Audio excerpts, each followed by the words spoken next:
안녕하세요 성도 여러분들, 주님의 이름으로 여러분들을 문안합니다. 오늘 아모스 5번째 시간입니다. 아모스 4장 1절부터 5절까지 말씀에 대해 함께 공부해 보도록 하겠습니다. 많은 드라마나 영화를 보면 가톨릭 교회가 배경으로 등장하는 그런 영화나 드라마가 많은데요. 교회 웅장한 모습과 아름다운 예식들, 예전들, 또 교회 안에 비밀리에 존재하고 있는 비밀 결사와 같은 단체들이 등장하면서 극을 매우 흥미롭게 이끌어가는 모습을 종종 보게 됩니다. 반면 기독교회도 드라마나 영화에 등장하는데 긍정적이고 흥미로운 요소로 드러나기보다는 제가 볼 때는 약간 부정적인 모습으로 드러나는 경우가 훨씬 많은 것 같습니다. 경건하게 기도하고 교회 가서 예배를 드리지만 뒤에서는 부정과 비리를 저지르는 표리부동한 인물로 드라마나 영화에 등장할 때가 참 많은 것 같아요. 대표적인 영화로는 오래된 영화이긴 하지만 친절한 금자씨가 있다고 저는 생각을 합니다. 매우 유명한 대사가 있는데요. 친절한 금자씨가 이제 자신의 형기를 마치고 출소를 할 때입니다. 그동안 금자씨와 함께 교제를 나누었던 전도사님이 주변에 또 많은 성도들과 함께 와서 막 탬버린도 치고 찬양도 하고 찬송가도 부르고 막 이러면서 금자씨를 기다립니다. 그리고 쟁반에는 출소할 때 보통 사람들이 먹는 두부를 이렇게 예쁘게 썰어서 금자씨가 나오길 기다리고 있죠. 금자씨가 나오자 아이고 고생했습니다 라고 이 접시를 내미는데 이 접시를 금자씨가 손가락으로 이렇게 톡 쳐서 떨어뜨리면서 그 유명한 대사를 남기죠. 어떤 대사입니까? 너나 잘 하세요 라는 대사입니다. 저는 이 대사가 매우 씁쓸하게 다가옵니다. 세상의 빛과 소금의 역할을 감당하겠다고 생각하고 또 그런 사역을 열심히 하고 있는 교회이지만 그런 교회들을 향해서 세상이 세상 걱정하지 말고 교회 니들 걱정이나 잘 하세요 라고 이야기하는 것처럼 느껴지기 때문이죠. 오늘 본문 말씀도 보면 하나님께서는 마치 북이스라엘 백성들에게 그런 어조로 말씀하시는 것 같아요. 북이스라엘 사람들은 자신들은 신앙생활 잘하고 있다, 제사도 잘 드리고 있다, 절기도 잘 지키고 있다라고 이야기할지 모르지만 그렇게 이야기하면서 우리는 선택받은 백성이다, 주변에 있는 모든 이방 민족들은 죄악을 저지르는 아주 탐욕스럽고 하나님 보시기에 나쁜 민족이다 라고 지금 공격을 하고 있지만 하나님께서는 친절한 금자씨의 대사를 빌어서 말씀하시는 거죠. 북이스라엘아, 니들이나 잘해라, 니네나 잘하세요 라고 말씀하고 계신 것처럼 느껴진다는 것입니다. 오늘 본문 말씀은 1절부터 5절까지의 말씀이지만요, 초점은 저는 1절에 있다고 봅니다. 1절에 보면 지금 이 하나님의 말씀을 듣는 사람들을 가르쳐 뭐라고 표현하고 있느냐면 바산의 암소들이라고 표현을 하고 있습니다. 사마리아의 산에 있는 바산의 암소들아 이 말을 들으라. 바산의 암소, 많이 들어보신 단어이죠. 바산이라는 지역은 매우 고도가 높은 해발 700에서 500m 사이에 존재하는 지역인데요. 이 지역은 남쪽으로 가면서는 바다와 강과 연해 있기 때문에 목초지가 굉장히 많고 이 목초지에서 목축업을 하기에 굉장히 좋은 그런 지역이었다고 합니다. 그래서 본문에 등장하고 있는 이 바산의 암소라는 표현은요, 이 풍성한 목초지에서 잘 먹고 살이 오른 그런 이 암소들처럼 너희들은 지금 사치와 부로 자신의 몸을 휘감고 있는 사람들이다. 그런 너희들에게 풍요로움 가운데 살아가고 있는 너희들에게 내가 지금 할 말이 있다라고 하나님께서 지금 이야기를 하고 계신다는 거죠. 매우 역설적인 표현이고요. 이 표현 자체가 앞으로 나올 그런 이야기들이 긍정적인 이야기가 아니라는 점을 우리에게 시사해 줍니다. 물론 이 사람들은 겉으로 드러나는 종교적인 생활은 굉장히 열심히 하는 사람들이었습니다. 4절과 5절 말씀을 보면 다음과 같이 이야기를 하는데요. 너희는 베델에 가서 범죄하며 길갈에 가서 죄를 더하며, 그러니까 베델과 길갈에서 어떤 종교 활동을 하는데 그게 하나님 보시기에 좋은 게 아니라 죄를 더하는 거다, 이렇게 지금 평가를 하고 있다는 점이죠. 아침마다 너희 희생을, 여기서 말하는 이 희생 제사라는 것은 정해져 있어서 아침마다 드려야 되는 제사가 아니라 드려도 되고 안 드려도 되는 일종의 옵션, 선택사항과 같은 그런 제사였다라고 생각을 하면 됩니다. 그러니까 안 드려도 되는 제사인데 아침마다 그 제사를 드리고 있다는 거죠. 그러니까 겉으로 볼 때는 얼마나 열심입니까? 그 다음에 등장하고 있는 3일마다 너희 11조를, 여기서 말하고 있는 이 11조는요, 우리가 생각하고 있는 소득의 10분의 1을 드리는 그 11조가 아니라요, 율법에 의하면 고아와 과부를 돕기 위해 3년마다 한 번씩만 드리면 되는 11조가 있었는데 이 11조를 제211조라고 불렀다고 합니다.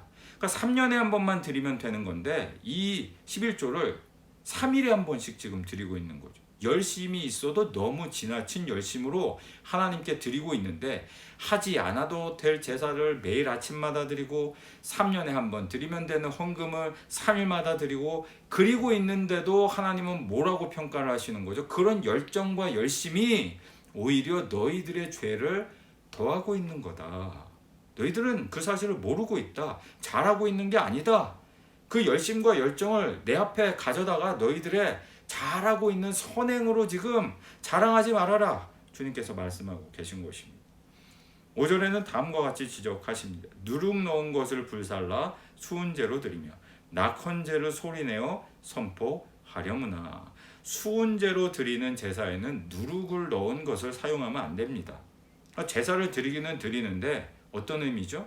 하나님이 원하시는 방식으로 드리고 있지 않다는 거예요.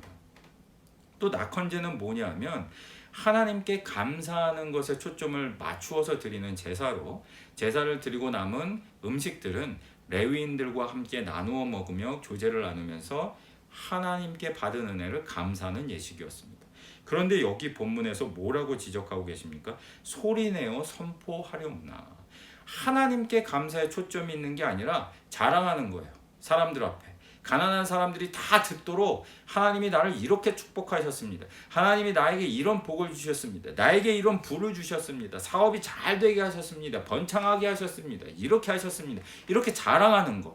이거는 하나님 앞에 감사하는 것처럼 지금 제사의 형태를 가지고 있지만 실제로는 하나님께 감사하는 게 초점이 아니라 자기 자랑에 초점이 있는 것이다라고 지적하는 거죠. 그렇다면 오늘날에 종종 우리가 발견하게 되는 교회 앞에 붙는 현수막, 하나님 누구누구가 서울대학교 들어가게 해주셔서 감사와 찬송과 영광을 올려드립니다. 이런 현수막들 생각해 볼 필요가 있다는 거죠. 하나님 앞에 감사를 드리는 데 초점이 있는 겁니까? 이게 자랑하는 데 초점이 있는 겁니까? 조금만 생각해 봐도 이게 어디에 초점이 있는 건지 우리는 자기 마음에 솔직히 우리가 알 수 있다는 거예요. 이런 행위들 하나님이 보시기에 올바른 행동이 아니라는 겁니다. 북이스라엘 사람들이 지금 이렇게 행동하고 있다는 거예요. 마치 겉으로 드러날 때는 수은제도 드리고 11조도 드리고 희생제사도 드리고 뭐 낙헌제도 드리고 그런 것처럼 보여지지만 여기에는 하나님이 원하시는 진정한 제사가 결여되어 있다고 주님께서 지적하고 계신 것이죠. 그게 뭡니까? 그 결여되어 있는 게 뭡니까? 그 비밀이 바로 1절에 등장하는 거예요. 바산의 암소라는 단어와 정반대에 있는 단어들이 등장을 하는데 힘없는 자를 학대하며 가난한 자를 압제하는 자들이다. 가장에게 이르기를 술을 가져다가 우리로 마시게 하라 하는도다.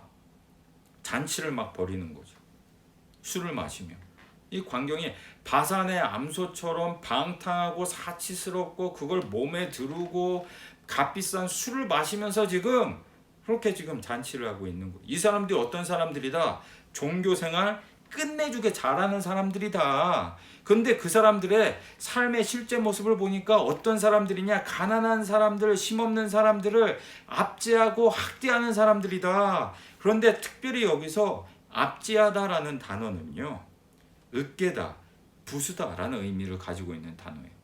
그러니까 이 바산의 암소와 같은 사람들 어떤 사람들이냐?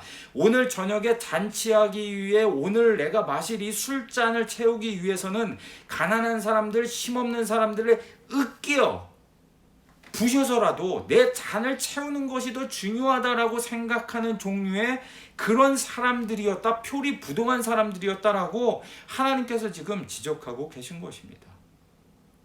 우리가 세상 가운데로 나갈 때 많은 사람들이 교회를 싫어하고 공격하는 이유가 예수님의 복음에 있는 게 아닙니다.